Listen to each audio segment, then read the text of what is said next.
What's up, NDL? Block 7 is closed. We are finally done with the regular season after the pause week, and we are in conference championship showdown range week, whatever you want to call it. So, we're going to talk about the conference races up to the point and preview the G5 matchups, see who we like, who we don't like, which ones we're excited about, and kind of get prepared for the playoff and bowl season. So, of course, I am your one of your hosts, Sammy33, and my co-host, Coach Vic, is here as well. How are you doing, sir? I'm good. I'm good. How's everybody doing? We are in championship game week. It's a big week here in the NDL, and we're going to be here to talk about it. Yep. The ups and downs of the regular season. And now people can get stressed because now you have a chance to add a trophy to your profile, and that potentially can bump you up for a really nice bowl game. In some instances, maybe they could bump you or secure you a spot in the final 12. So to get started, we'll just jump in, grab one of these conferences, and get talking here. So start off with the AAC. Last season is a really fun conference to watch. There's a lot of teams. I want to say you had Tulane, Memphis, Tulsa with Texas Band, Memphis was Jokers, Tulane was West. I know I'm missing another team, Jumper, Florida Atlantic.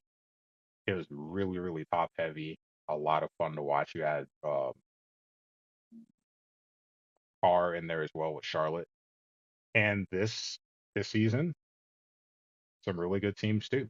Tulsa going 11-1, Memphis going 9-3, South Florida Decane going 9-3. So he jumps into the G5 and right away has a great season. Jokers swapping to a different team and having success as well. Undefeated in conference play. Tulsa and South Florida both go 7-1, and you gotta love it because, man, tiebreakers are tiebreakers are a lot of fun when you have these jumbo conferences. Oh, Memphis clearly is the outright number one because they went undefeated in conference play. Tulsa and South Carolina, or South Florida, sorry, both tied at 7-1, but the tiebreaker goes to Tulsa, and thus you get a rematch from the regular season for the conference championship game. So, Vic, from what you saw in the AAC, how do you feel about the conference overall, and how do you feel about the two teams in the conference championship? I feel like this was an underrated conference this season compared to last season. Last season, it had all the big splashes and oh, what's going to happen here in the conference race and everything like that. And this year, it just went on, got swept under the rug, and was underrated, but was a good conference overall.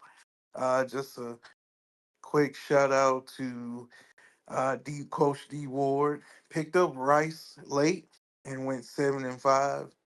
Also, shout out to Shotty Mack and Charlotte.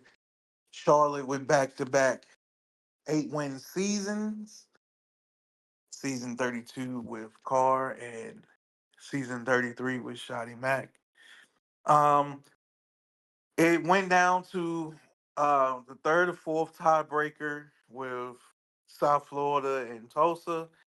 Uh, Tulsa did win the tiebreaker. They are 7-1. Um, their only loss is to Jokers in Memphis. So he's looking for revenge there. Like you said, Jokers went from USF to Memphis and went undefeated throughout the American there. Picked up a big win over USF in Block 7. They played that game in Block 7. He picked up a big win there to go undefeated. It will be at Memphis, so that if there's a little bit of home field advantage, it'll go to Joker right there.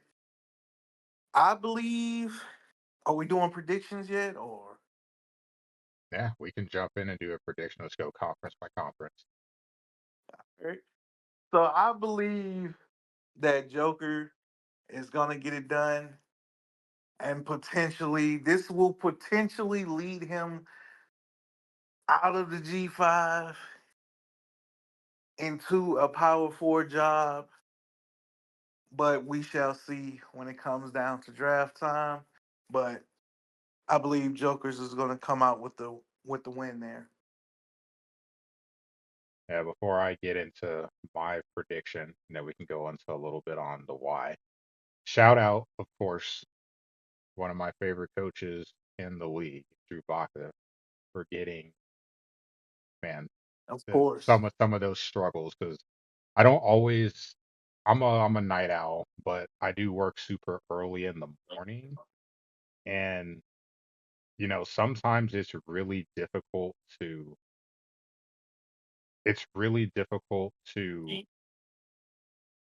when you have a tough loss to just kind of throw it off and bounce back. And he has some very frustrating losses. Defense, a big letdown on a play here on a third down, it leads to a touchdown. Quarterback having someone wide open, no pressure, and then the throw is 5 yards over his head or hitting him in the ankles. Those little things like that at really inopportune times. So kudos for him for being able to find a way to make it work. Just bottom line, just getting it together. He had a lot of close games and able to at least get one of them where he can walk away from the handshake with a smile. Also, want to give a shout out to East Carolina, Coach Bearass. Even though he's a Sooners fan, we can be cool with that. He had a good season, 7-5. I know he had New Mexico the prior 2 seasons. The last season was really rough. I remember he started out with a tough loss, that overtime loss where he got to stop and hey, all we have to do is set up for the field goal, and then he turned the ball over and lost. And it's like his season never got back on track after that point. So to go to the AAC, have a winning season, make a bowl game, kudos. Now, for the conference championship matchup, Memphis does have the win already over Tulsa. And I like rematches in the sense that you play, you know, style X, your opponent plays style Y. And then when you play against each other a second time, what changes? Because usually I've always thought the onus is on the team that lost to make the adjustments. Because what the winning team did works, but you're always trying to add those extra little things to keep that coach, the other coach, on edge. You just don't want them to be able to lock in on certain tails, whether it be formation, certain looks in the passing game, certain keys to where you may be running the ball. So just trying to add something extra to keep them off balance. Memphis has had a really good season, 38 TDs, 12 interceptions for Brendan Lewis, over 1,000 yards on the ground as well, almost 1,500 yards and 18 touchdowns. So the offense is humming jokers when he's at his best. It's because of his offense, and I really believe that his offense will carry him to a victory, and he'll get the dub and get this conference championship home. Shout out to the receiver CJ Smith as well. Leads the NDL in receiving touchdowns. So that's a player to look out for as well. Yeah, so with Tulsa, you have Richardson, great season, 1,500 yards on the ground, 20 touchdowns. But my question is, when you're playing a high-powered offense, there's one of two ways that you try to win the game. It's either you try to hold on to the ball and slow them down, limit the possessions, and you have to be effective in ball control, which would be Richardson, or you're going to have to get into a shootout and you're going to have to go blow for blow. And Andrew Alford has me concerned a bit about that if that's the way the game goes, because 12 games. 1,400 yards passing, 12 touchdowns. I'm not sure if Tulsa's passing attack would be able to keep up with Memphis if their offense gets hot. It has to be a low scoring game for Tulsa to win. I just don't know if he's going to be able to slow down Memphis enough to get that type of game. I agree with you. I agree with you. Memphis's team speed can be overbearing at times because 9 out of 10, all their position players are going to be faster than your key position players on defense. So they're going to outrun you or get open from time to time. So that will be a thing. Um, as well as 1,400 passing yards isn't going to cut it against a high powered offense like Joker's in Memphis. Like, if it's going to be a shootout, he's going to have to play the game of his life. And I just don't see that happening. The running game, if he does slow it down and time of possession, it may sound cliche, but you got to get your third downs. You got to convert your third downs. That over anything for the whole league, no matter what conference you in. If you get to third down and you convert your third down, you're gonna have the best possible chance to win. Man, that's another stat to add in real quick here. That'll make it tough. Offensively, you have to convert, but defensively, you have to get stops. Memphis leads the league in red zone touchdowns. So we know they're explosive and can hit big plays, but they've also shown the ability to finish off drives. When space gets tight and you have to have good play calling and execution, they do a really good job of that. So again, it's going to put a lot of pressure on you. If you're holding the ball and you go down the field and get a field goal, just for them to go down the field and get a touchdown, it's, you're just like having the conversation of playing the Golden State Warriors, prime Curry and Thompson. You're trading twos for threes. Eventually, you're going to end up losing. So I'm really curious to see how that game goes. The first half will really tell the story of that game. 'Cause if Memphis's offense is on fire, man, Tulsa's going to be in some trouble from the start. I agree with you there, partner. All right. Well, AAC, congrats. Looking forward to that game. We'll move on to Conference USA and one that a lot of people will have their eyes on because you have No Way Jose and the Missouri State Bears 12-0, currently in the top 12. Well, top 16, but they would be in the field of 12 as a G5 representative. And they have a huge game against Jacksonville State. That will be their opponent. Jacksonville State doesn't have the second best record in the conference overall, but they have the second best conference record. They finished 7-1. Middle Tennessee looked like it might have been a collision course for a rematch. They finished 6-2 in conference play along with Sam Houston, so those two teams are tied for third. So just looking at the conference in general, I will go a little bit of a different way because the team that I'm actually was really excited about when the season started was Delaware because it was their first trip, first season in the NDL, and I thought it'd be super cool to be a team that no one else has ever been and to be able to have a winning season. We talked about that in the first episode. Delaware or Missouri State, would either of those teams would be able to have a winning season? Well, Missouri State pretty much made it impossible for anyone else to follow him because I highly doubt anyone else is going to be going 12-0 with that team. And Delaware, inaugural season 2-10, and unfortunately one of the three job openings in Conference USA going into next season. But those two You did, teams you being did, you did pick Delaware at the beginning of the season to have the better season, and I did. No, a little pat myself on the back. I did say Missouri State. Oh, you deserve a Uh, pat on the back for sure. Like a huge pat on the back because I, they I went did say undefeated. Missouri. But I shorted him. I shorted him a lot of wins because I was like, the roster and 6-6 would be great. Oh, they went past 6-6. All right. Yeah. So, like you said, no one who will be able to, unless they have a mighty playoff run, no one will be able to replicate or do better than No Way Jose did this season for the Missouri State team. Um, how do you look at this game going? Jacksonville State and Missouri State. How do you see this game shaping out? Well, this will be an interesting one because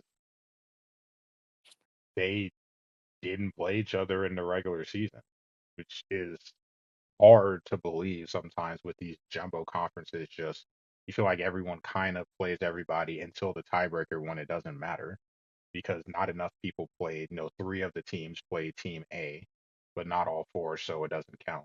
Tiebreakers are so dumb.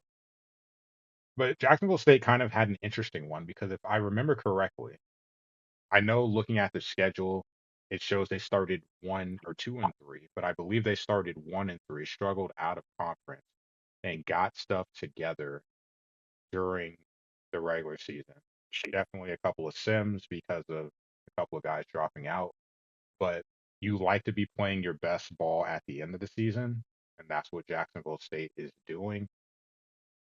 But if you're going to have me put money on something, it's got to be on Missouri State until they show me that they're going to lose a game in G5 play. Let me specify that because obviously we know what's potentially coming for them.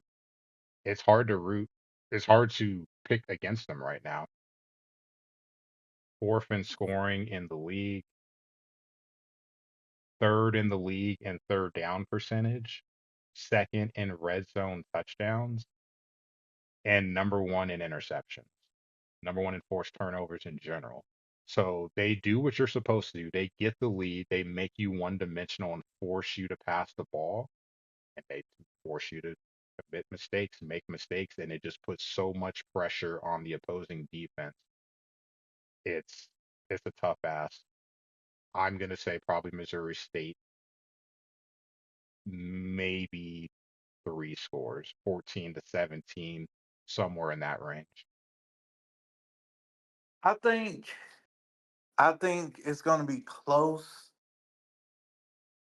at halftime, and then in the second half, Missouri State's going to pull away. Uh, quickly, special shout out to Coach Neal at Kennesaw State with 6 wins. That was my special shout out in the conference there.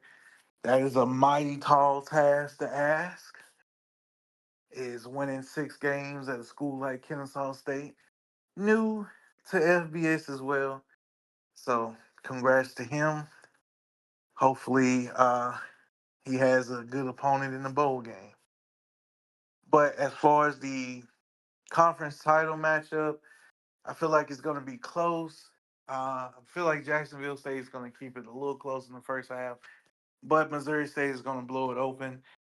Jacob Clark, Heisman contender, over 50 touchdowns, almost 5K passing yards. Like I said, lead the NDL in turnovers, forced turnovers. So you know a couple of interceptions is gonna happen with that defense. And I'm just I'm really thinking like I feel like the score is gonna be like 21 or 28 point victory for Missouri State. But I'm wondering, could they give once they do make the CFP, could they give their first round opponent a scare?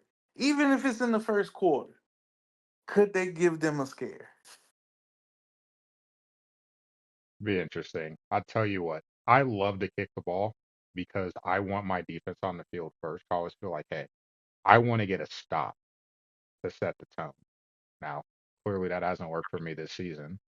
And to be honest, it hasn't really worked for me the last game cycle either. So that's kind of my thought process. Like I want to come out there, get a stop, and then try to get a score and take the lead. So it's like I've already stopped you.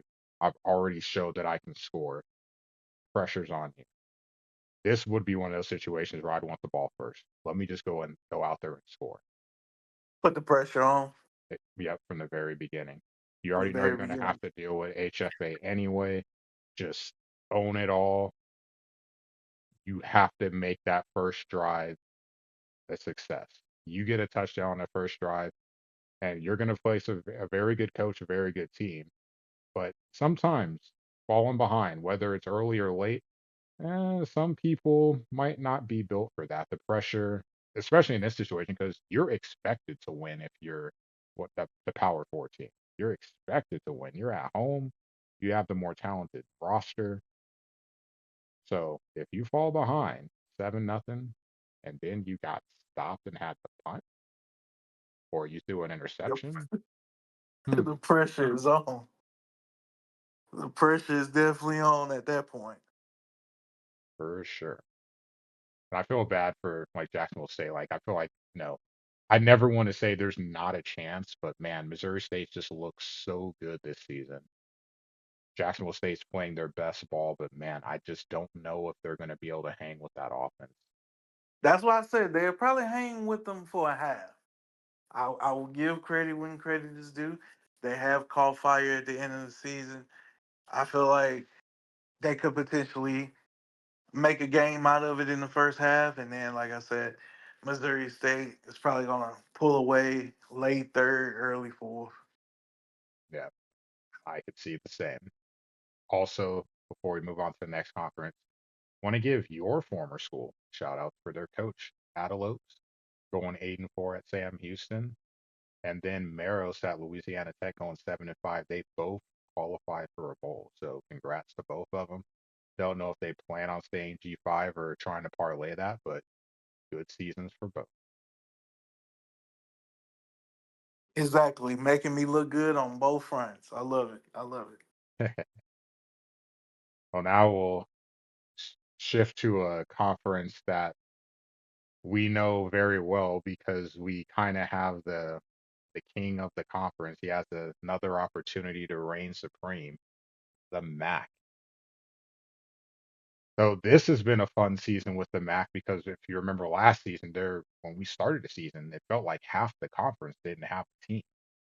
Trying to get people, filled in as the season was going on. Had a great group of players this season. Half the conference, more than half the conference is qualified for a bowl. We'll have to see if Toledo at 5-7 if they end up making one as well. But they were a really fun conference to watch and had a couple of surprises with some newbies coming in. You had Jordan coming in at Ohio, going 7-5 in his first season in the NDL. You have Nadog, and that man, 11-1, 7-1 in conference play. Coach of the year, coach of the year, right there. That's coach of the year. Yeah, he had 11 and Akron one looking at good. Akron. He had him looking good. Coach Duvid, he had Stanford this season, but he had Akron last year. It was his first season in NDL, and I talked to him a bit in my stream. And man, it's funny because I can relate. Like when you play with a team and you move on, you still watch to see what they do, and you still like hope that someone can be successful. And it's like, man, this guy took Akron and just seriously leveled up. Like he was super hyped for him. So it's cool to see stuff like that in the league. You got cruising 10-2, Eastern Michigan. Just the Michigan teams in general in the MAC were just killing it this season. Four teams in the MAC with double-digit wins. Western Michigan, Eastern Michigan, Central Michigan, all 10-2, along with Akron, all 7-1 in conference. One of those stupid, ridiculous tiebreakers with four teams. And after the shuffle, what we get a rivalry matchup: Central Michigan and Western Michigan. They had to go to analytics just to settle the tiebreaker. These tiebreakers are so bad. They're so bad. But it Too should be a bad. fun matchup. They did play in the regular season, and the bad thing about this one is Western Michigan, maybe you burned the tape. They lost by 26. The worst part about the loss wasn't the score, it was that they were at home. So if you had any sort of HFA, don't have it in the conference championship game, and you're going to have to run it back. So you have to figure out what went right, what didn't go right. I'm sure that list is probably longer than the positives, and try to come in with a new game plan in this one. Metro D's had a great season though, 10-2. Looks like he's getting back on track to move back into the P4. But do you think? Well, let me rephrase that. What odds do you give percentage wise Western Michigan of being able to pull off an upset against Chip? I give him a good 40%. I give him a good 40%. Good 40 to 45%. And that's just based off knowing Chip and knowing that he knows his team inside and out. Like as the coach, he is the program. He is Central Michigan. So it's just like total control. He knows what he's doing. Like we said before, Mount Rushmore of G5 coaches. It's hard to beat Chip, especially at home. So the fact that he already took care of business the first time on the road, and now he flipped it. And shout out to him winning the key games in the tiebreaker. So no matter if it was Akron or Western Michigan, he still was going to have the home game because he beat both of them. So shout out to him by winning those two key games for sure. To get the home field advantage. I feel like he's going to have a much more balanced attack, like we saw in the last game of the season against Washington State. More of a ground and pound attack, try to limit possessions because the MAC this season, I don't know if you really noticed. I don't know if you guys out there noticed, but the MAC has become the Wild Wild West. It is shootout city. Action has been fun to watch. There's been many a night MAC. over the course of the season. I've got I got a someone stream on my phone, and they don't believe in punting.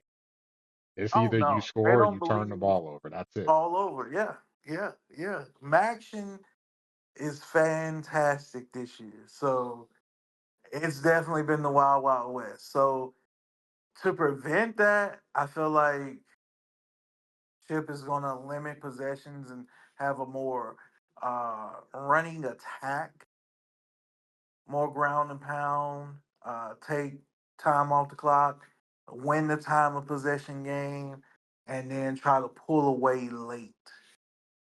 May get a key turnover in the fourth quarter and then pull away late.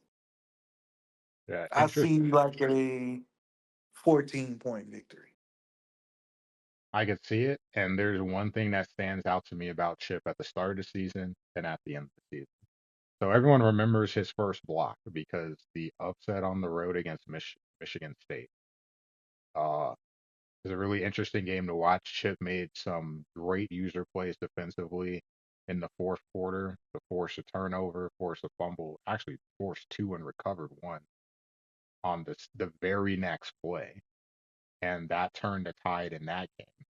And then right after, to give up 72 points to Wake Forest. So it's like, holy crap. But if you look at the games that he played in the second half of the season with points allowed, 11, and these are the non-sim games. 11, 7, 14, 0, 17, 14. Able to consistently hold teams under 20 points. If he does that, that means two things. One, he has controlled the pace of the game. And two, more than likely, he's got the lead and he's forcing you to pass the ball. If he gets that ground game going and the defense can continue to play the way they've had the last couple of weeks, he's going to be in good shape. Definitely, I agree. He definitely will have to step up on defense because Western Michigan loves to air it out a lot. And so he's gonna have to force turnovers. Definitely gonna have to force turnovers. And like I said, ground and pound, and hopefully we see the big D tackle on the Wildcat formation get, either throw or run it in for a touchdown. That was amazing to see last game. The D tackle throwing a touchdown. That was incredible. Every time you see him come out there, you just, I man, I'm so glad I don't have to play him because I would be that guy. Like whenever I see him on the field, like man, I just don't want him to score. I don't want him to be involved in scoring. Like I just need this play to be a L, and then we can move on to the regular stuff. But as a fan just watching, it's cool to see.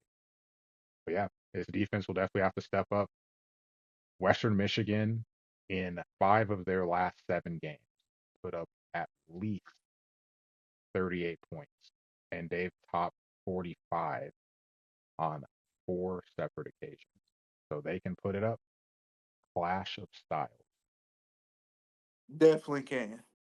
Definitely can. Special shout out to NTX, Miami of Ohio. He had a lot of close, heartbreaking losses. He was 4-8 on the season, but it could have easily been 7-5 or 6-6. He definitely had some heartbreaking losses, especially to a couple of the top teams in the conference. If one or two plays go a separate way, we wouldn't get a four-way tie. We definitely wouldn't have, because he would have upset one of those top four teams in the conference. So shout out to him. Yeah, for him to finish 4-8, but then -3 and point differential, that tells you all you need to know.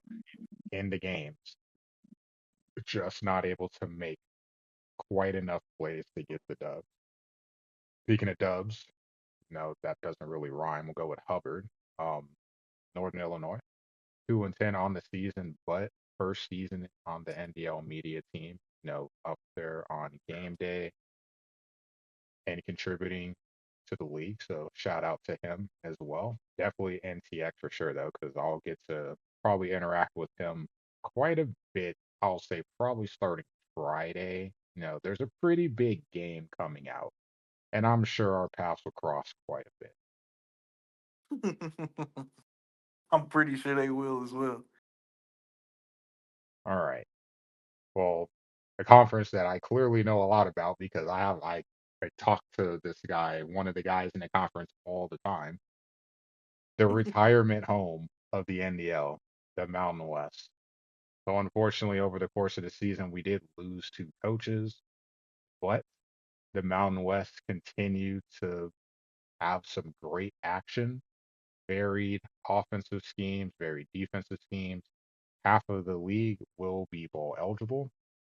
Some that you expect to be longtime guys, Jeff Daddy back in, Z at San Diego State back in, Black Rain, IROC, Nevada new. Like it's kind of funny because he's new to the league in terms of seasons played, but he's probably the same age as a chunk of the people that are in the Mountain West as well. It just feels like he's younger because he hasn't been around the league as long.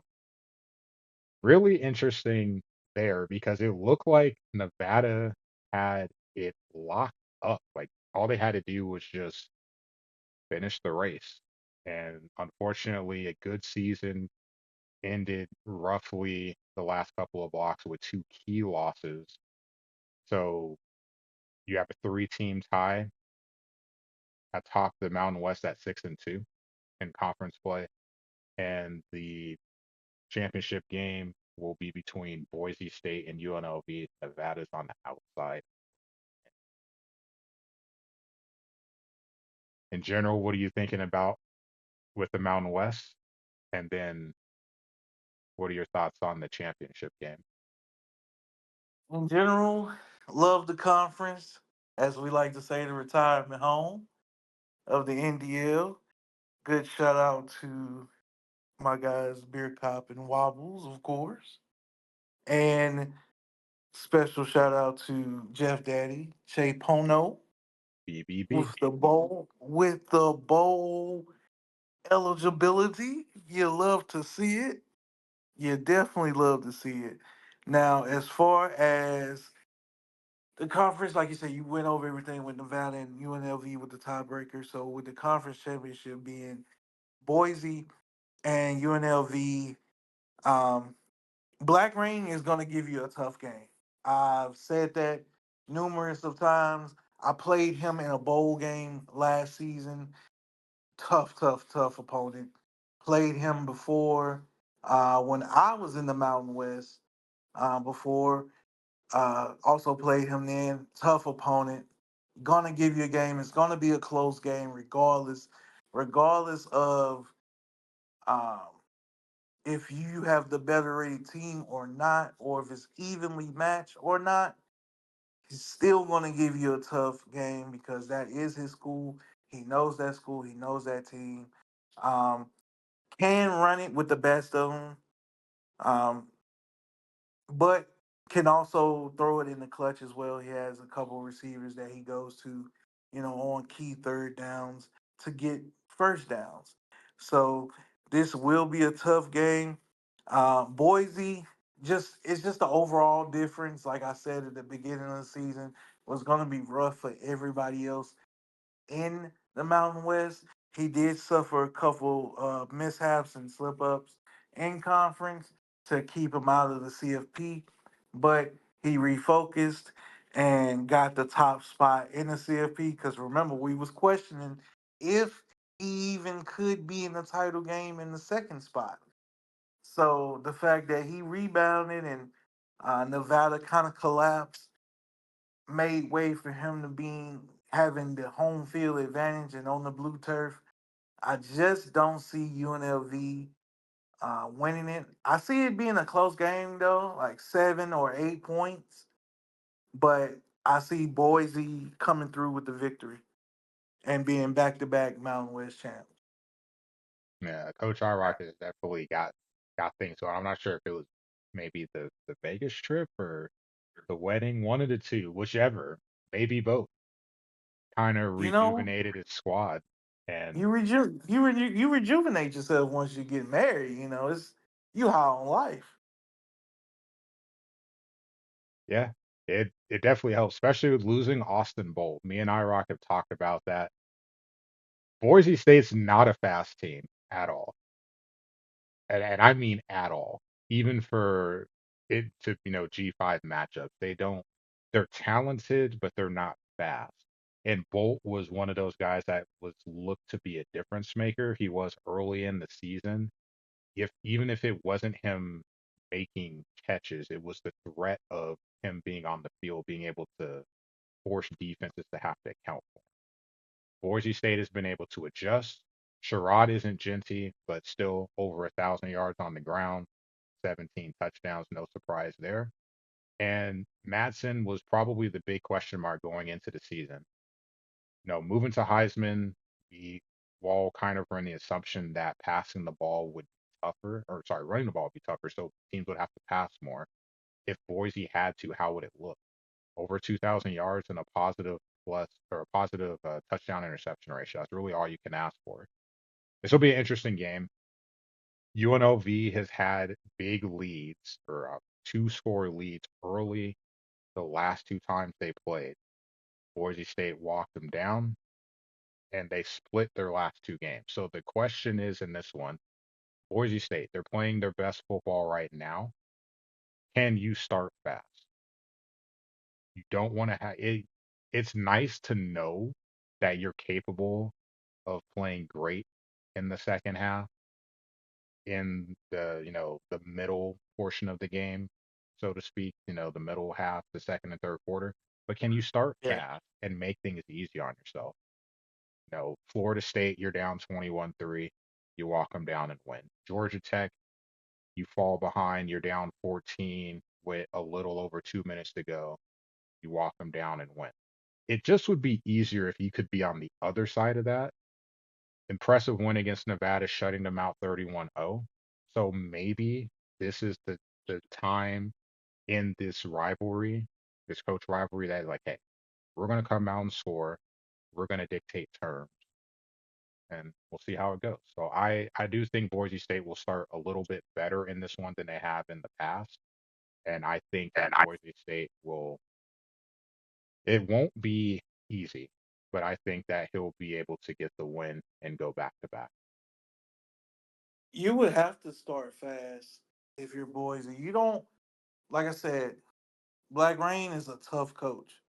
So you don't want to have mistakes or silly mistakes in the beginning and be down 21-3 or 17-3 or 26 or something like that. You don't want him having a two-score lead on you. So it's best for him to start fast. Yeah, there's a lack of speed on the team, but he should be able to scheme and have his quarterback give it to the receivers. And names is drifting off for me right now, but Maddox Max, and that's it. He should have him definitely showcase his arm and spread it around just to put the pressure on him and just to have a fast start. Don't just rely on him late. Rely on him in the beginning to get you in the groove and get you going. Yep, open up some lanes for Sherrod and keep that UNLV defense guessing. Exactly. All right, and moving on to our last conference, and the one that I'm going to praise before I even say anything about any of the teams. Thank you, Sunbelt, for being the only conference that has divisions. Because you know what? When you have divisions, tiebreakers are a lot easier because head to head probably matters a lot more because you know the teams have played each other. Kind of nice when you actually try to do things as efficiently as possible. So, Sunbelt, kudos to you. Now, with that said, some good teams here. It kind of looked the same as in previous seasons where it felt like the two best teams were in the same division. We could make an argument for that with App State and Coastal Carolina both being in the East Division. But man, four of the six teams in the East bowl eligible. So kudos to them. You have Old Dominion, Boss Ranger going 6-6, Jason at James Madison going 6-6. Apparently, I can't count that five. Boy, oh boy. 5 out of 7. 5 out of 7 are bowl eligible. Man. And to think I have to go to work in a couple hours, that's not a good sign. Georgia State 9-3, along with App State, Coastal Carolina 10-2. But App State struggled out of conference 1-3. They went undefeated in conference play. Very simple. You won the division. Other side on the West, it came down to Arkansas State and Ninja Nano at Louisiana. Raging Cajuns and Dealer won that game, and winning that game essentially gave him a one-game lead in the division. So Arkansas State had a rough start to the season. The first block lost both games on the last drive, and then block two, Missouri State, rough. Able to turn their season around. They finished 7-5. They win their division, and they'll be playing in the conference championship against App State. Well, how do you feel about the way the Sun Belt played out, and how do you feel about this championship game? I love how the Sun Belt played out. Divisions, gotta love the division aspect of it. It does bring a result that commonly happened in the division era, which is one team has the way better record than the other team that won the division. That's why almost every conference got rid of the division aspect because of that, because division saw this type of result in the conference championship sometimes. Um, Shout out to my guy Dub. Love the fact that he's back, and he took Georgia State to a 9-3 record, tied for second, but lost the tiebreaker to Coastal Carolina. Shout out to Jason who rebound after a slow start. I think he was like 1-4, 1-3, and rebound to be 6-6. I feel like, as far as the conference championship is concerned, I feel like that Dealer is gonna make it real close, and in fact, pull off the upset in this one. I Ooh, feel like Dealer's gonna pull off the upset in this one. I feel like uh, App State with Kanye Roberts as the running back, he is a bell cow. If you ever seen a bell cow at running back, it is Kanye Roberts. He totes the rock, hardly ever even attempts to fumble, stiff arming everybody in his way. He is a machine at running back, and you love to see it.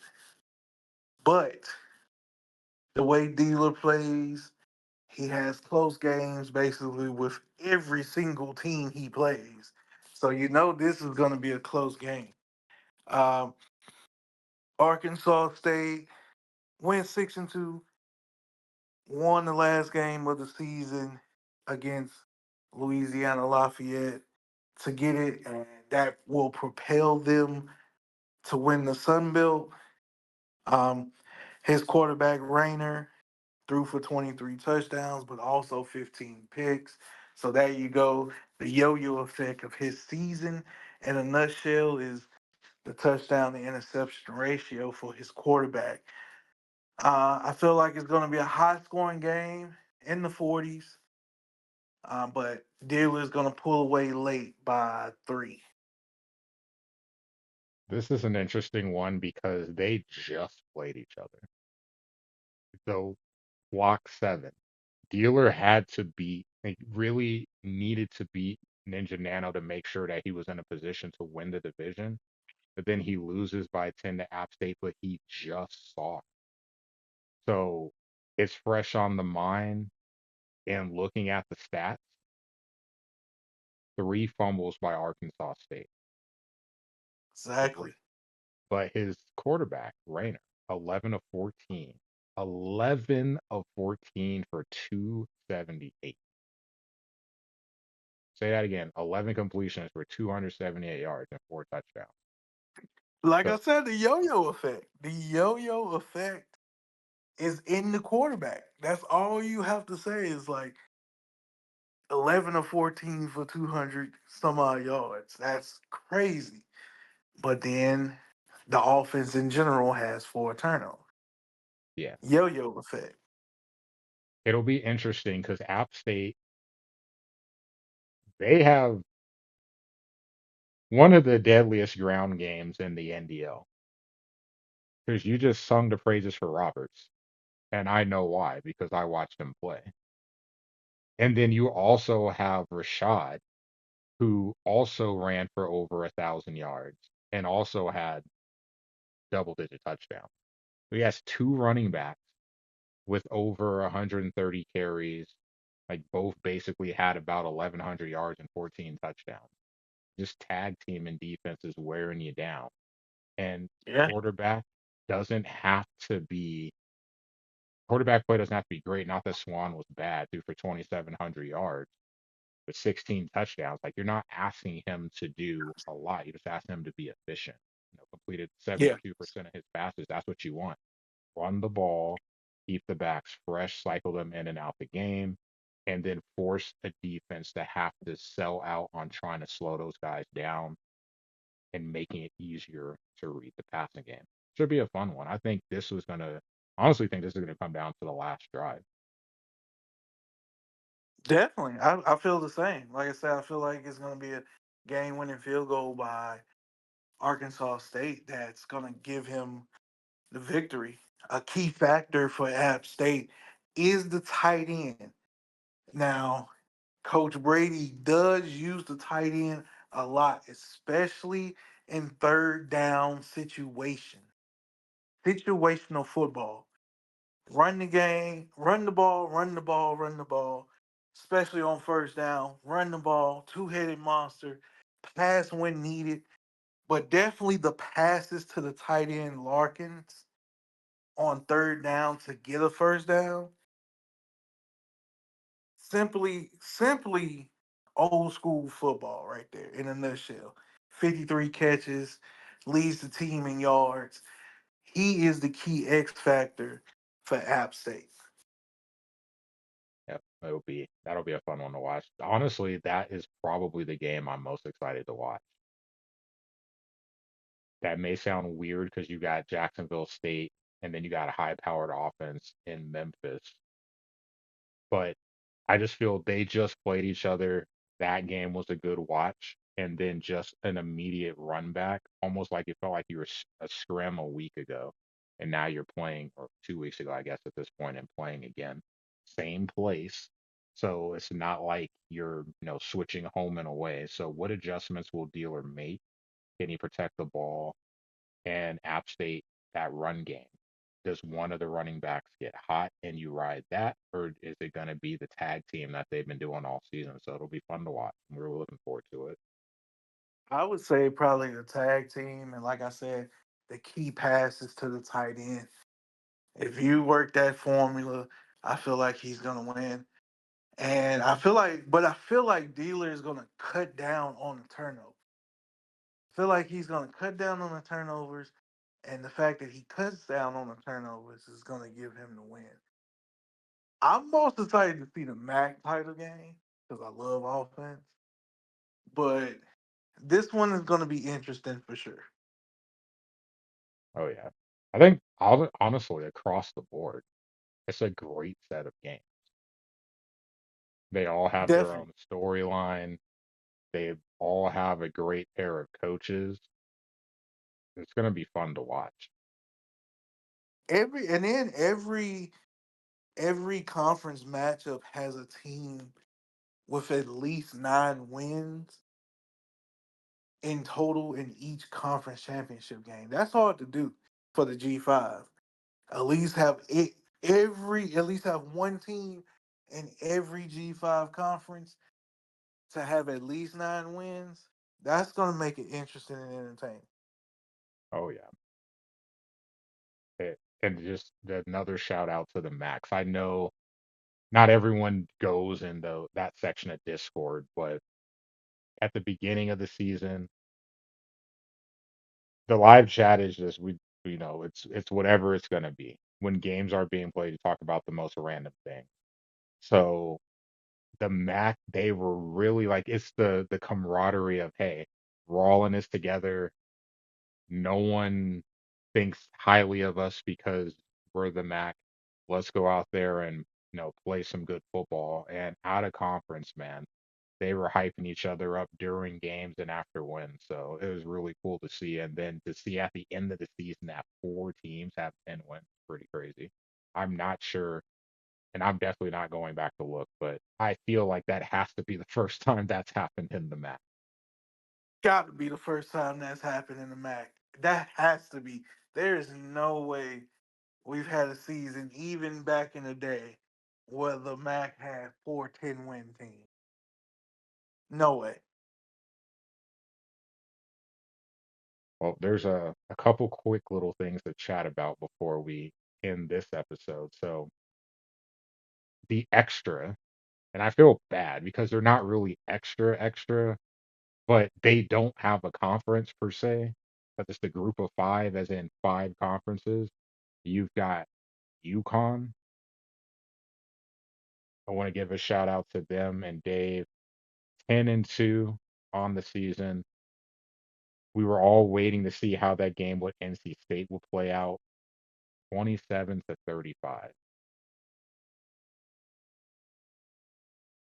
Down that he had a rough second quarter, getting outscored 14-3. And man, he was hanging in there, hanging in there. Offense, 400 plus yards. able to pass the ball really well, wasn't able to really get the ground game going, had a hard time stopping the run, but man, definitely put a scare into NC State. It was a fun watch, and he That, had a great season. that game literally became G5 game of the year right there. That's how the fact that it was a little bit delayed and didn't get played yet. The anticipation was building, and that really became the G5 game of the year right there. Was you because a lot of stuff could have happened if UConn would have pulled out the upset, but they did not, and he had a hell of a year, 10-2. Yeah. Well, the other teams, and I'm gonna mention two because I never mentioned the other one, and I feel bad about that. And actually, one of my friends outside of the league corrected me on that. So first, Washington State, also going 10-2. Had a tough loss against Steam at home, losing by 1 point, giving up a score on the final drive of the game, 28-27 in the Apple Cup. I know that definitely bothers Tim because, hey, I could understand as a Nebraska fan or playing as Kentucky, SDSU. I don't want to lose a rival game, and close losses hurt more because you're just like, I was so close. And then he recently had his second loss of the season, the last regular season BBB game, one score game against Central Michigan. So the king of the MAC and the king of the Pac 2 and Washington State, a good matchup, low scoring game. Sucks that he got the loss. Sucks too that both of those losses were at home. But 10-2 overall, played some good football. Kudos to him on another good season with the dynasty he's got going on with the Cougars. And then the last one, got to give a shout out to Oregon State. I'm tired of my friends giving me crap. Like, you always leave out Oregon State. They matter too. You're right, they do. 5-7 for Doc. Hopefully that will be good enough to get into a bowl game. Man, some of the games that he has scheduled are rough, man. UConn, Maryland, those two teams are ranked. Oregon, that's all I have to say. Like, I know him and Show play every season. Man, that's tough on the road. Only lost by a touchdown. No, cleaned up the score some at the end, but man, still, that is tough to have to go to Oregon and not even try to win the game, just to be competitive. So four ranked opponents on his schedule. Unfortunately, he wasn't able to win any of them, but still finishing 5-7. A good year, hopefully good enough to make a bowl game. And I'm assuming that Doc will be back with Oregon State next. Definitely shout out both of those coaches. Like I said, Washington State, they outdid my prediction. I said 7 to 8 wins. They did 10. Congrats on them. And Doc had a brutal, like you said, he had a brutal schedule. Had ranked teams. Also scheduled three SEC teams on that schedule. Yeah, South Doc, Carolina, kudos Texas to him. A&M, and they were both Kudos on the to him. road. Kentucky was the Kudos other. to him. Kudos to him. Like that is a schedule not to get 5 wins out of. So Yeah, the fact that he got 5 wins out of that schedule also had South Florida as well on the schedule. So shout out to him. That was almost a murderer's row type of schedule. yeah, that is that is tough, tough for sure. So before I turn the floor over to you, kind of a recap of what's going to happen here, or a recap, a preview of what's going to happen. So, kind of talked about the conferences in general this episode and previewing the conference championship game. So, by the time we're back, we should be able to review the conference championship games, how they played out, what happened, our thoughts. I don't remember if we'll have the bowl matchups. quite yet. I should remember how that works, but I don't. I I feel like think it's we gonna take I longer. I think they will be announced on either Saturday or Sunday next week. Okay. Hmm. Well, we may have to chat about that. I totally forgot about that part of it. But for sure, the games will be done. So we'll be able to talk about the games the next episode. And then we have the second edition of the Outies. We have some awards to hand out for coaches, players, conferences. So we'll chat about that in the next episode.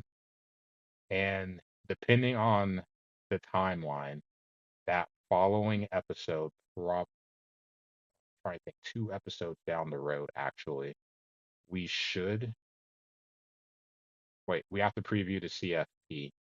We only have one game to talk about. Game day and PTD, they have more work to do for the CFP. We just have one team. Who that is, we will officially know after the conference championship games are played. But they're going to have a really tough matchup because they're going to be on the road and they're probably going to be facing a elite team. And when I say elite team, I mean like elite team. So you can probably guess who we're thinking they're like. It's I'm thinking it's we're on the same wavelength. We talked about this pre-pod.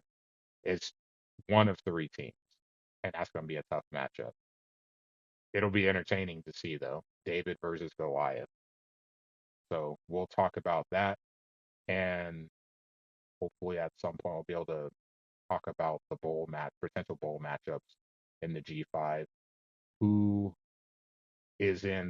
who potentially is in the most entertaining bowl, who has a really fun matchup against a P4 team, and which P4 team should be on upset alert for bowl season.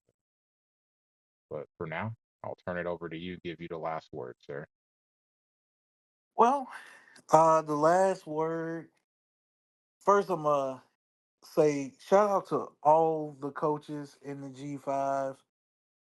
Uh, Great season. The G5 as a whole, the state of the G5 is very, very good right now.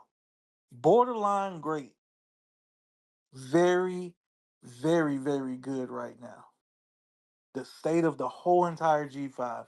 All the conferences, the fact that we had, like I said, so many 10-win teams in the G5, excellent. Love all of that. So shout out to all of those. Shout out to everybody that coaches a G5 team. And definitely shout out to those all those teams that are 9 wins and up.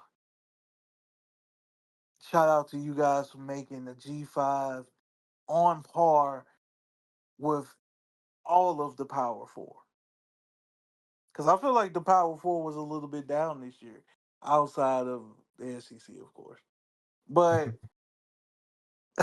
outside of that, the G5 as a whole has stepped up. The users, the players, the coaches, everybody has stepped up. Now, the ball north fact of the week. We got to end on that. We got to end on that. I did not prep you with this one like I usually don't do because I don't want to give it away. Um, do you know? Well, we all know about comebacks, right? We know about coming from behind and beating a team, getting that well deserved victory. But do you know what's the greatest comeback of all time?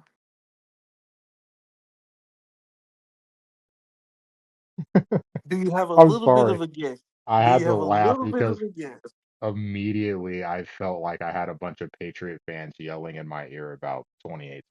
But we're No, talking we're college not talking football. NFL. We're not talking NFL. We're talking college football. No NFL here.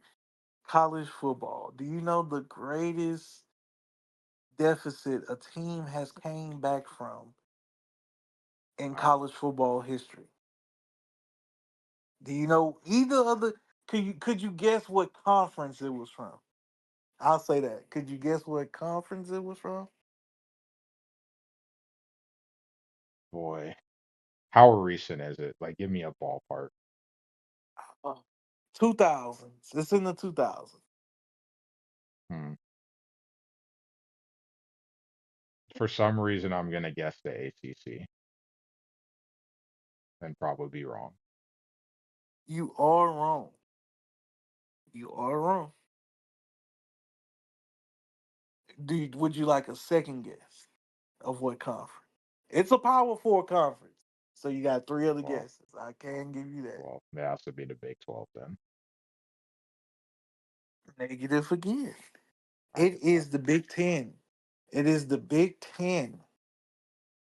This is Iowa? 2000s, by the way. This is in the 2000s. It's in the Big Ten. I give you the date. It's coming up. Actually, we are. I'm gonna say 3 weeks from the date. It's been almost 20 years. It'll be 19 years on the 21st of October. But October 21st of 2006, Michigan State trailed Northwestern 38 to 3 in the Ew. third quarter. In the third quarter. In the third quarter. I just have one question before you continue. Who was the home team? Northwestern was the home team. Man, someone should have been cleaning out that coach's locker room during the fourth quarter. Go ahead. That's awful.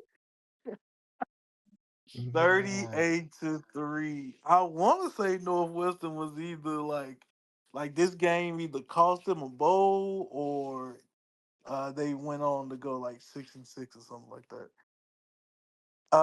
But they were leading Michigan State 38 to 3 in the third quarter and got walked all the way down 35 points to lose 41 to 38. No overtime, by the way. This is no overtime. They got walked down in regulation. wow. That I'm speechless. That's awful. That is awful. And while doing my research, I actually did do the research because I knew about this game. I did know about this game, but I thought it was another game. So I didn't have it, it beat it by 1 point, by the way, the other game that I was thinking about.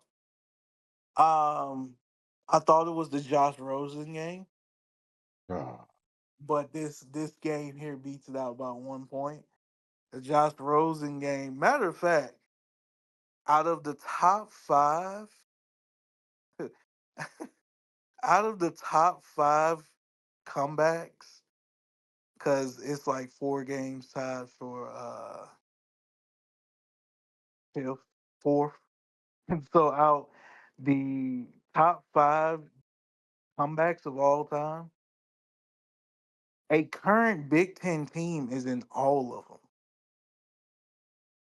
except one. Except one.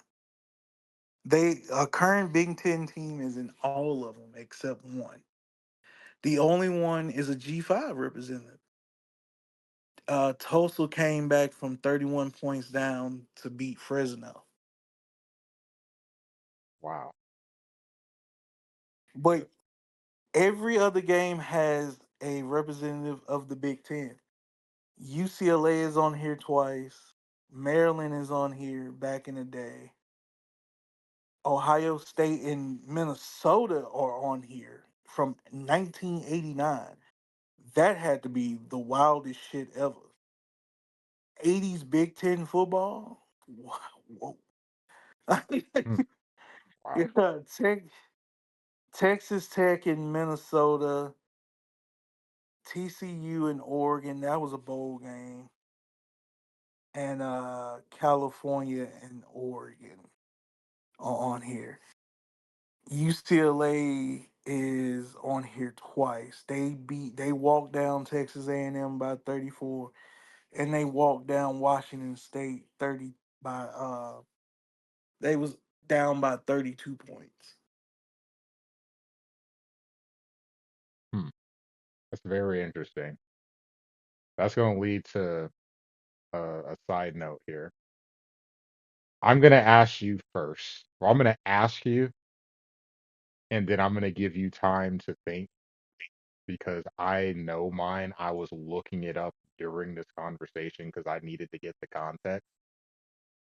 Um, what is the worst in in this realm? What is the worst loss that you've had in the NDL in terms of blown lead? I can give you mine, and I will give you the context too. I don't think It, the coach knows I don't think the coach remembers this game either. I'm doing blown lead. blown lead. I can give you mine, and I'll give you the story, which makes it even funnier. I man, this hurts. It hurts thinking about this too. I got to be Nebraska, which was will always be my highlight of being in the NDL, being able to coach my favorite team. I've been able to do it twice. At Nebraska for 6 seasons, and I had Kentucky for one. Um, San Diego State would be the other one. If I ever get a chance to get them, I'll probably go suffer in the pack with them and Coach Irock, and we can laugh together.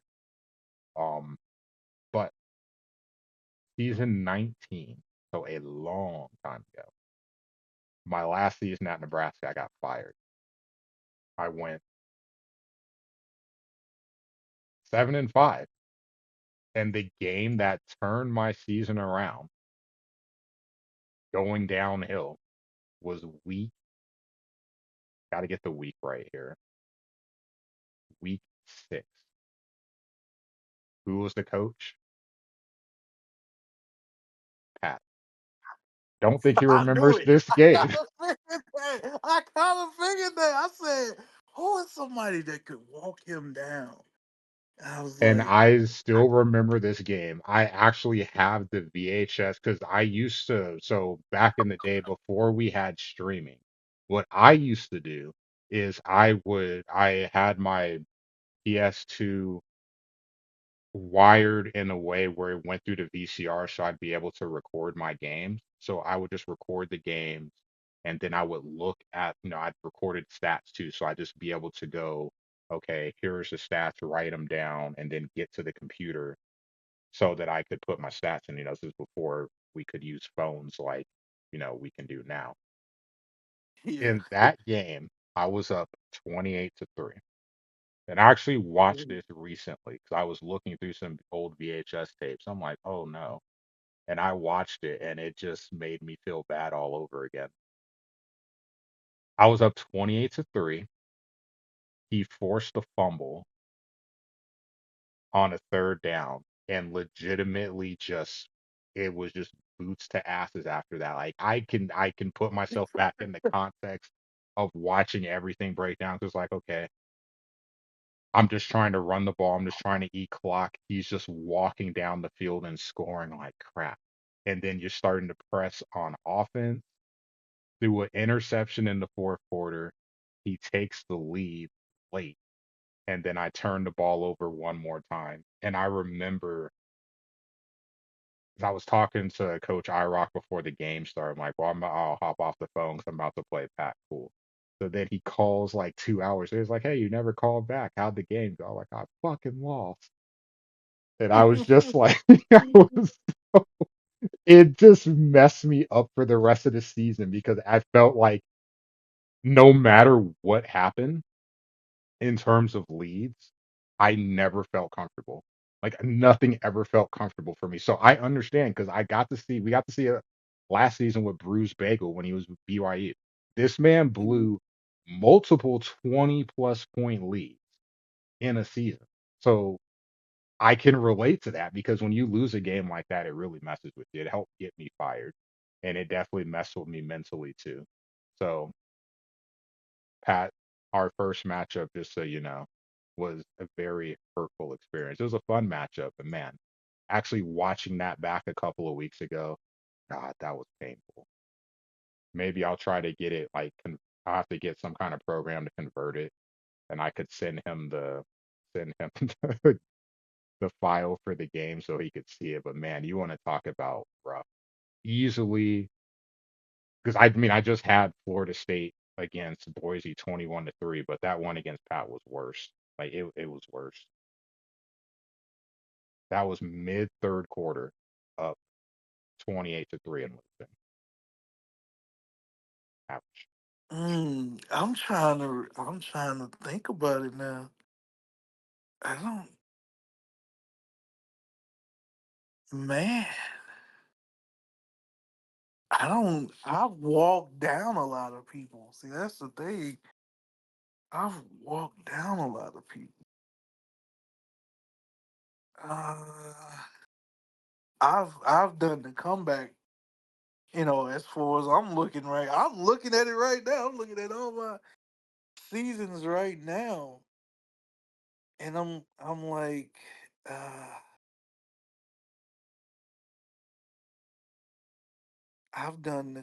I've done the comeback. I almost blew a lead my first season to Ole Miss. Um, the closest thing I gotta go back. The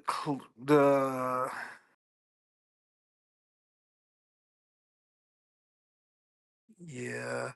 See, I walked people down. I was tired. Um, the closest thing I have, and I keep coming back to this loss for whatever reason. But the closest thing I had to a lead, uh, I was up 24-10 on Penguin and Iowa State last season, Mm. and blew the lead, blew the blew the lead, and lost the game in double overtime. I haven't had that type of loss yet. I haven't had that type of loss. I've had that type of win, but I haven't had that type of loss. I've walked down a couple people. I remember I did Western Kentucky last season. I did a couple others. Penn State, I walked them down. Um, but as far as blowing a lead, that was the only time I just like blew a lead was that game. I remember that too because one of the episodes of NDL Sports Center, that was one of the games that was looked at because you were talking about it, chat was talking about like, man, this is a crazy game. Um, be grateful you don't have one of those losses. It hurts. It really Yeah, it does. gotta hurt. Because It I gotta always hurt. And feel like on it's yours, I was thinking either Pat or D Kane was the other person that walked you down, that came back on you. I thought it was either DK or Pat. I thought you was gonna say one of those two yeah, man.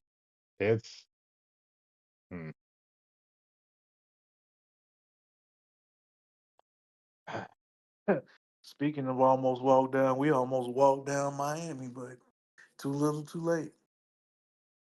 I was just gonna be silent and not say anything.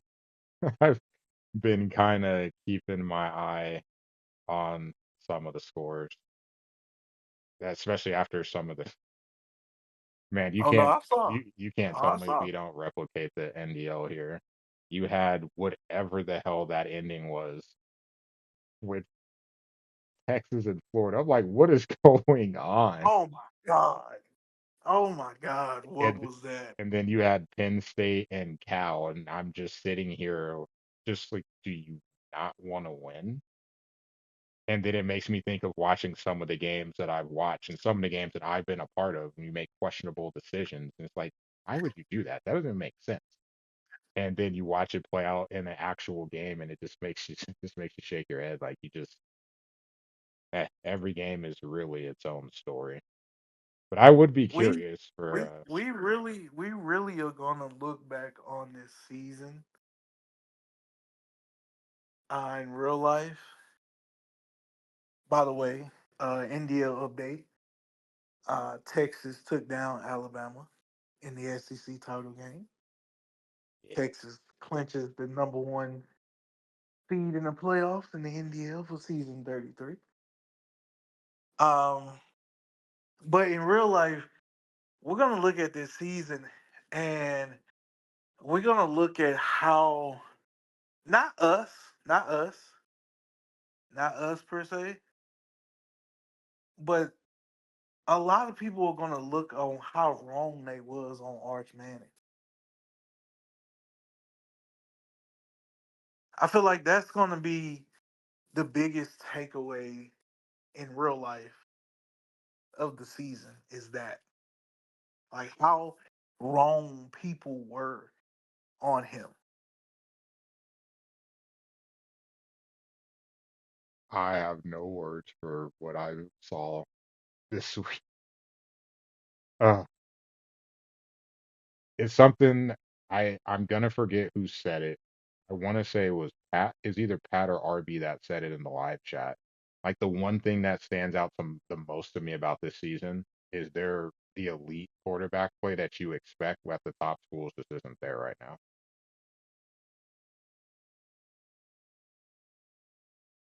Pat said it because he quoted Tom Brady because Tom said it a year plus ago. Before he said it before the beginning of last season when he started calling games. Yeah, I He remember said, that. "Yeah," he said, "quarterback development isn't what it used to be," which he is right. He is right. Yeah, just ask Tennessee. They'll tell you. Like you have a quarterback and hey, it's you want to you think you'd want to make I don't want to keep piling on the kid, but it's not even fully his fault. It's the people that he has in his ear as well. But the Talking about portal just Nico. changed. Yeah, the portal just changed stuff so much because now it's like, hey, before you try to get to the right situation, if you're trying to go pro, you try to get to the right situation, develop there, stay there, and make it happen. Whereas now is I feel like you run into some adversity, you can just go in the portal and leave. Then you have to go and learn a new But system, new coaches. Everything kind of changes. see, I'm gonna go to that point second. But see, with Nico, it was his folks. He was already making close to 2 mil. His folks evaluated it and was like, he was the reason why they was in the playoff. When they didn't realize it was the talent around him that was the reason why they was in the playoffs. Yeah, And so you're not worth boosting you up to 3 million or whatever you think you worth. And you saw that in the open market. He got like close to 1 million at UCLA. So he's making even less being on a worse team. and yeah, looking a lot worse. All the memes. Like I'm not a Until UCLA today. fan, Until and today. Until today. Yeah, until today. On he a very much worse team. he better But uh give a check to James Franklin. for sure. For He sure. better. Oh, Franklin. But to your second point about the portal changing things and learning the new system, I feel like the way to go about it is what Dante Moore did, and what hopefully he isn't hurt, but we're gonna see because word is that he is hurt. Nussmeyer for LSU. Hmm. Word is he is hurt, and Michael Van Buren may start next week, but we will see. Um, but he did the same thing. I feel like that's the way to go. If you're okay or you had a successful season at one school and you feel like you want to go somewhere else, sit for a year. Dante Moore did it with Oregon. He sat behind Dylan Gabriel. Michael Van Buren is currently doing it. He had success at Mississippi State, even though they were bad, and he's sitting behind Nussmeier this year. And to a certain degree, Arch did it, but I they lost the plot with that one. it's it's a mess right now. It's it's just a mess. I have no words. Because then I think of someone like the first guy that pops off because it got talked about in the live chat. So I liked playing with Tulane a couple seasons ago, but then I heard that Mensa and Hughes were going to transfer. I'm like, so I would lose my top quarterback, I lose my running back. They're both impact players, and then I'm going to lose my top receiver because he's going to graduate. What do they have? Like the They trend, still like had a team. I scrimmaged with them a lot because I thought I was in the running to get them because I didn't think I thought West Virginia was gonna get picked. So they were my second choice was gonna be Tulane. They still had a squad. yeah, they're not bad, but They're not bad. the timing of that happened at the end of season 31. So I'm Yeah. going into the Yeah. final version of last year's game thinking, what do I want to do? I can ride out with them for another season. I don't know if I could replicate what I did with them again to get a high pick, or I can take this pick and get a team that I want to use for this year. Speaking of last year's game, college football 25, and then they carry over into 26. So Yeah. it just made it difficult because I know that those guys aren't there. And then also the fact that we didn't know what was going to happen with the rosters for sure. We all assumed that they wouldn't move to, like, Hughes wasn't going to move to Oregon. But there was that doubt in the back of my head that it's a possibility that he could. And because we didn't Yeah. know and EA didn't say anything, one way or another, you'd have to Yeah. wait and see. So I'm like, I don't even want to deal with it. And I feel bad for Hughes because he had a really good season with Tulane. And then now you're on Oregon and you're not even getting to play. Barely getting any run. Yeah.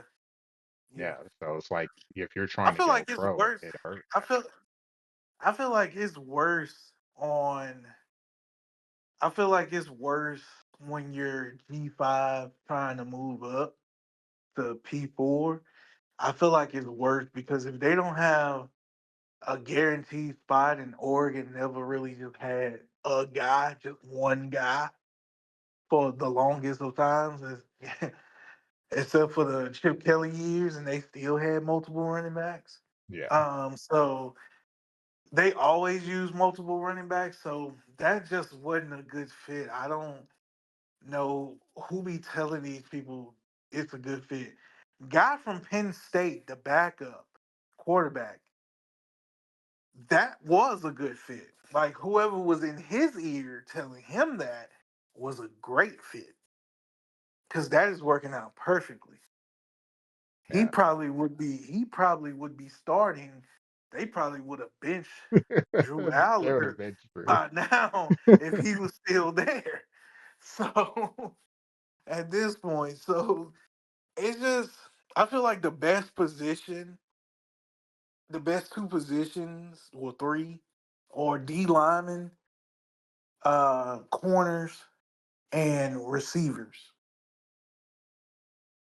You can transfer from lower level to higher level and make an impact. Everybody else is kind of a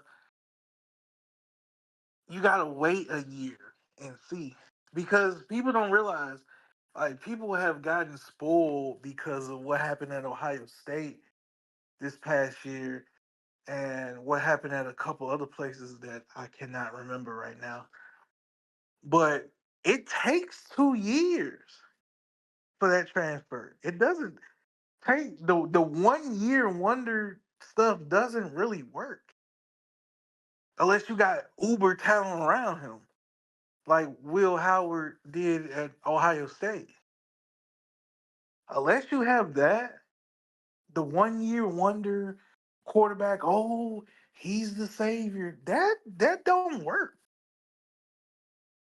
There's It only takes one two that I years. can think of that I can relate to that I was happy for, but I didn't know what I was getting either. Um, I think Jason would appreciate this as a Kentucky guy. Will Levis going from Penn State to Kentucky. I remember hearing about it, like, okay, cool. That still didn't go And well though. then I That saw his arm. I'm like, this dude like literally flicks the ball and it goes 50 yards. And he was solid enough with Kentucky. We don't have to talk about the NFL. no, but I'm But saying even in Kentucky, Jason will tell you, especially if he's listening right now, he'll tell you for sure that didn't work as great as it did. That really didn't work as great as it did. well, part of the Like they got problem to a is, bowl, they got to a bowl, but it wasn't like they had a 10-win season with them. Like it really, especially a quarterback, it really just doesn't work in the first year. Like it takes a couple years to develop because you're like you said, you're learning a new system, you're learning a new culture, you're learning a new every fucking thing. Like the quarterback I currently got, thank God he's originally from Florida, so he know the culture. But look at Joe Burrow. You coming from Ohio, coming down to Louisiana. That's probably the most black people he ever seen in his life when he came down there. man, So that's a that whole that season culture was shift. magical. But And he took two. But that was his second year though. His first year he was average. He was average. oh yeah, and then yeah, that It took second it year took was it took it took crazy. that it took that pick six and blindside hit in the bowl game to really wake him up. After that, he was what he is today. Whoever lit him up got magic in they body because I remember that to this day because I was thinking that LSU wasn't gonna really try and UCF was really finna make an argument that they should have been in the 14 playoff. Because it would have been like you beat a SEC team in a bowl game 2 years in a row. Like, what further case did we have? But that didn't happen because of said pick six and blindside block. So I was watching that game and that happened, and it just he was never he never played average ever again after that. But still, it took that whole season. Like it takes development when you're transferring, especially at quarterback. Yeah, the funny thing is you can kind of, in some instance, there's some exceptions, but in the NDL, you can kind of see that replicated too, because it tends to be when you're, especially since we're talking a lot of G5. It seems to be you take a G5 team, you're trying to find a good situation, whether it be talent, a mixture of the pie, a chunk of the pie for talent, a chunk of the pie for goals, and then maybe Yes, potentially schedule. Like, who are you? Who will you have to play? Who could you possibly play? And trying to figure that whole pie out into what can I parlay this to? Am I trying to stay here or am I trying to move up to a better school? But it seems like in a lot of instances, like, you'll have teams that just go all out that first season, but it's those yeah, teams that are able to stay. And you have like Lick at Washington State, Schiff true. at Central Michigan. You're staying there, You get to see the talent. You have a better understanding for the talent that you're facing as well. So even if, like, say, I were to take over a team in the MAC, I have to learn what they're capable of. Some things that the ratings may say that I can do this, but actually getting out on the field, you can't. Those are advantages that those coaches that have stuck around already know because they've already went through that experience. So they just I, understand on a higher level. I feel like being that I've moved up and I've been in G5 situation, I always feel like the the first thing you need to do is to know what you do, basically. Like, what are you? What type of player are you on offense? What type of player are you on defense? Then you figure out, you go through the rosters and you figure out what team could possibly fit you just on paper as you're looking through the ratings, and then play with them in scrimmages and see, do they truly fit your style? Could you customize a playbook or use a stock playbook uh and benefit with that team? That's what I feel like first and foremost you should do, G5 or P4 level. Like, if you're moving up to P4 level, you definitely should do that. But I feel like in G5 level, you should just look at the team, then play with them, see can they fit with what you do. Because you can have the easiest schedule, and then the team doesn't quite mesh with what you trying to do. Yeah, it's the whole then you have the situation of like I forget what those things are called, but like the blocks with the shapes trying to push it through the hole. When you're, Oh back yeah, in like kindergarten, preschool, even hell before that. Sometimes that circle will fit into the square, but it's not a good fit. And it is like, this is really not where this is supposed to go, but you're going to get this to work in spite yeah. of it. But it's always interesting. And I think this year will be fun for the draft for that reason, because now we have an understanding of, for some people that are newer to the league, they have an understanding of how things work in terms of the draft. And a lot of people just kind of have the mindset of the best team available or best situation available, just looking at who else is in the conference. But there's a lot of things to factor in. So and then you have to think about how the team is playing in real life. We haven't had to ever worry about that in the NDL because the rosters we got were what we got. We've never had to worry about people, with the rosters with upgrades, downgrades, literally people leaving the team. And Yeah, now we do. yeah. And that's the. I feel like that's the most. I feel like that's the most important thing that we look out for now is how the team is doing in real life, and who left and who got hurt and who's transferring, or Of a transfer. That part. who who who record is who. How is somebody playing? Is this person gonna get nerfed? Is this person gonna get a boost? Is this Yeah. team gonna get a Does this boost? person get a key ability to make them like, or do they lose an ability like last year's game with Iowa, the last season, Caleb Johnson, Yeah, but not yeah, nerfed because of attributes, nerfed because of ability. yeah, So definitely. it's going to be really interesting going into next season. But for now, we got to get through the conference championship games first. So we'll be watching those games and look forward to talking about them next week and previewing what's to come. Definitely. I can't wait to see these results and see if we even come close to being right. Hopefully we do. Hopefully we do. And just seeing great matchups in general, just in the conference championship.